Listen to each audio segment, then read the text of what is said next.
welcome back to Aodhamair's tutorials. This week I want to show you how to needle felt.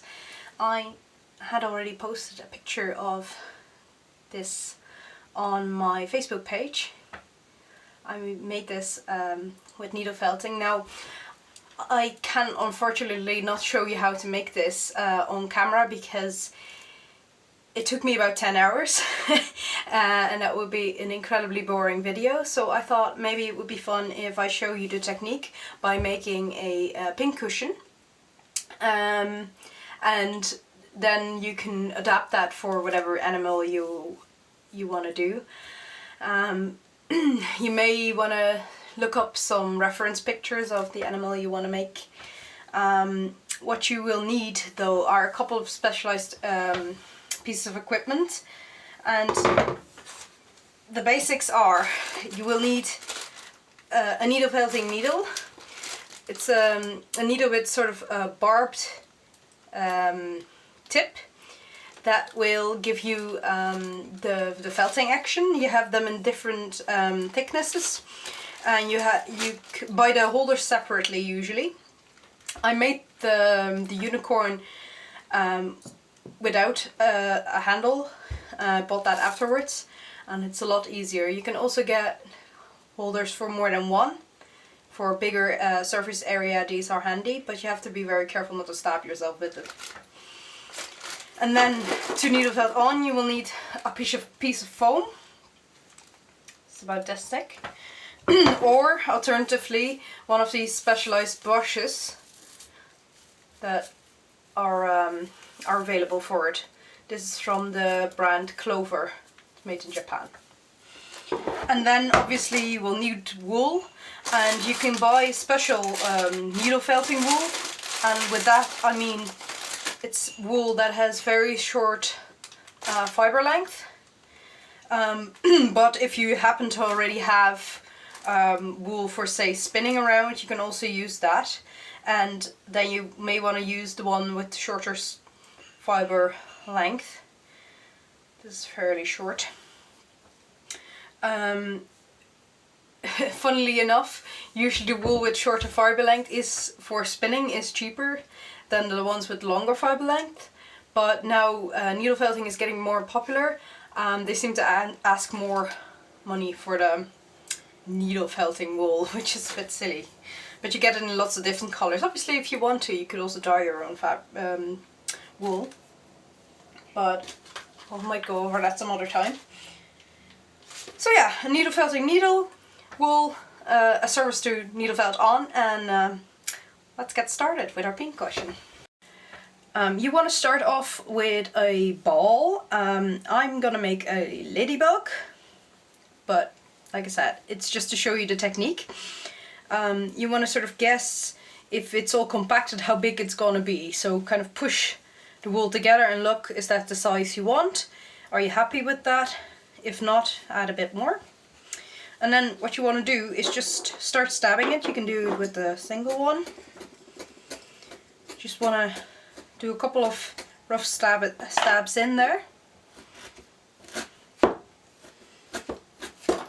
This is where the 4 stabbing thing is handy for. And then you want to turn it and make sure that it gets nice and round. And so you keep turning it and pushing the bits inward, and have to go inward, and reshaping it as you go.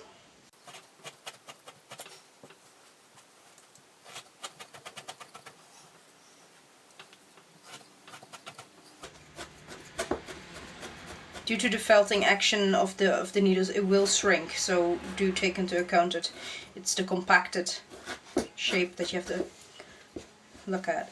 And keep turning it, because otherwise you see it gets very fluffy on one end because it sticks to your surface. Sometimes it helps if you sort of reshape it in your hand, because you want it to be nice and round. A little bit of an oval shape for the beetle. It goes a lot faster with one of these 4 yolks than with the one.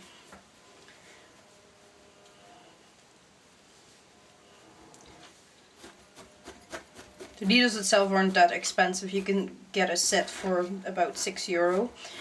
I got my first set that included a a piece of foam, 3 needles and some wool very, very cheaply at a shop called Senos here in the Netherlands. But I must say the needles did break a bit on me. By the end of the unicorn I had only 1 needle left. Then I purchased some from a specialized web shop called meerveld.nl, and they have sets like this for like, I think it was under a tenner. So, and I also got this bigger piece of foam to work on. If you want a certain area to recess a bit, you can stab that area more with your needle, more closely together, and then you get sort of a groove. For example, to separate these wings. If you then rub it a bit, the obvious pinholes disappear a bit. You do see that it's more closely knit together there. You can also create a groove like that by pushing inwards. Although I might keep this as the bottom, but that works as well. Just showing you 2 different techniques. So the basic shape step is to sort of mess up your wool a bit, shape it, and then start stabbing it. And keep reshaping it and keep turning it. Until you're happy with how much it's felted and how and the shape is right. Now I don't have black. If I were to completely finish this, I'd probably felt it a bit more, but for the intents of this tutorial I'll move on to the next color now to show you. Now I don't have black, so I'm going to be using a brown. And this is a bit of a longer fiber length, so I'm going to mix it up first a bit, like this. And then shape it into a little ball. Just push this through a couple of times so it sort of stays together. And what I didn't want to do is sort of make a triangle shape on one side. So you could sort of use the needle to push the side inwards. This also gets rid of very fluffy areas. So if you have a lot of fluff sticking out, you can use this as well to sort of push things inward. And once you have that general shape, you can start attaching it to the main body of the ladybug.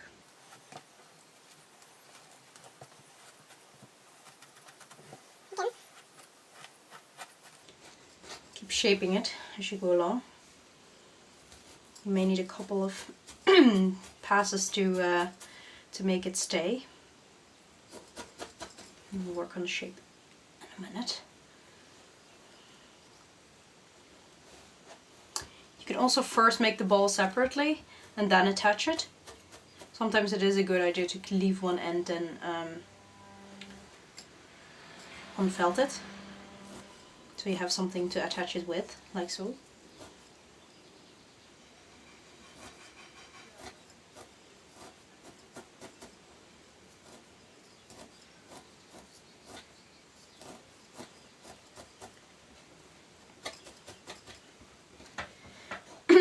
This is not as round as I would like it, so stab it a couple of times.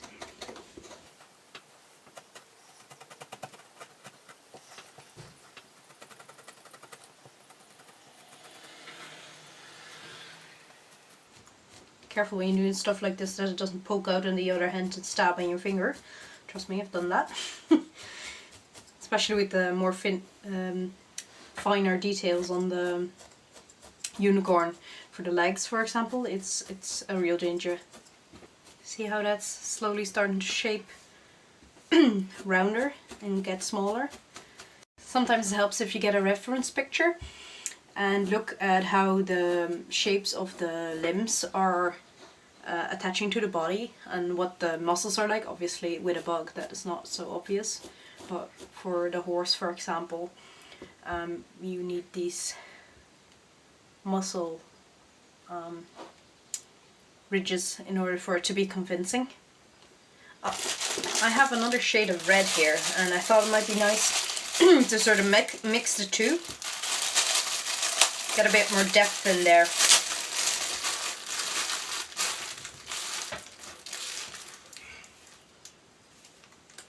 Now, this is a curly wool, and if you're making an animal with a curly hair, this you can use to your advantage, like the manes in my unicorn, or for example if you're making a llama or something that has curlier hair, or sheep, then it would be quite nice to incorporate the curliness of it. But what I'm doing now is just attaching a slightly different shade of red, which will give me a bit more depth in colour and also add a bit of interest to the back of the beetle wings.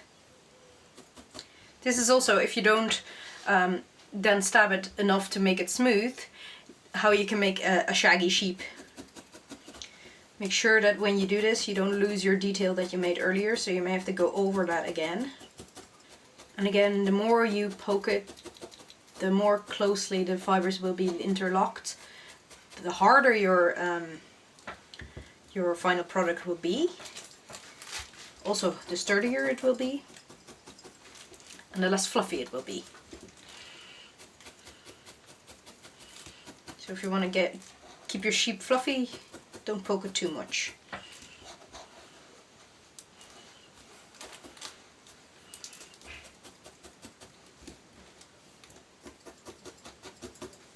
I still want the head to be a bit smaller, so I'm just going to give that a bit more attention.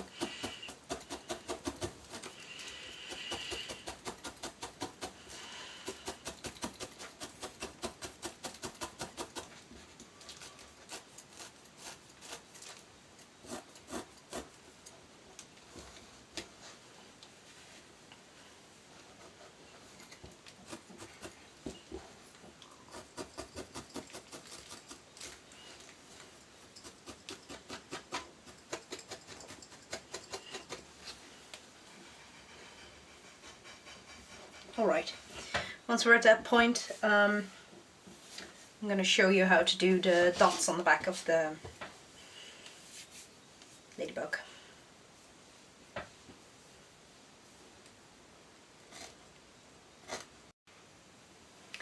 So, for attaching the spots, you want to first form a little ball and felt that a bit on your surface, and make sure it's sort of like a hamburger shape, and then place it on top of the shield of the ladybug. I'm going to put one here in the middle.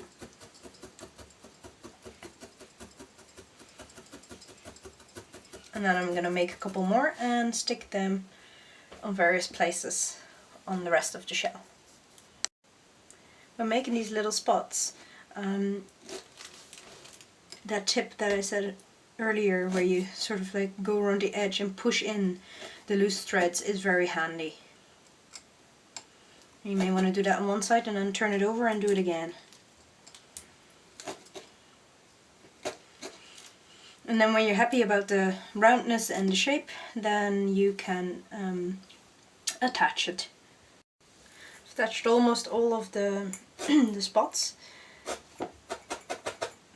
Just make sure that the spots are more or less symmetrical on both sides, because a real ladybug has that as well. And then you can start with the detailing. If you want, you can take a little bit of the dark stuff and sort of make a triangle where its wings might be open slightly. So here at the back. Okay, now we're going to work on its head a bit. A ladybug has this sort of triangle shape, but then it has a small little ball again, which I suppose is its head. So I'm going to make another ball of the brown. I feel that is a little bit too small, so I'm going to add a little bit more. See, that's never a problem. Like if it's not right in the first go, just go back and add a bit of more wool. Sometimes you have to felt it a little bit before you attach it. if you look at pictures of a ladybug, you'll find that they have a couple of white spots just behind the black area. Here on the sides they have sort of a almost squarish white, and also on the small little head they have two white spots but that sort of look like eyes, and then they have two little antennae coming out of the head as well. So that's what I'm gonna do now, the final sort of detailing. For the feelers I have twisted together a couple of strands of wool, and I'm just gonna attach that in the middle, like so, just below the two white dots I made. And that will give us the idea that it can feel. And if you want, you can do the same thing for the legs, but I think it sits nice and solid like this, so I'm gonna keep it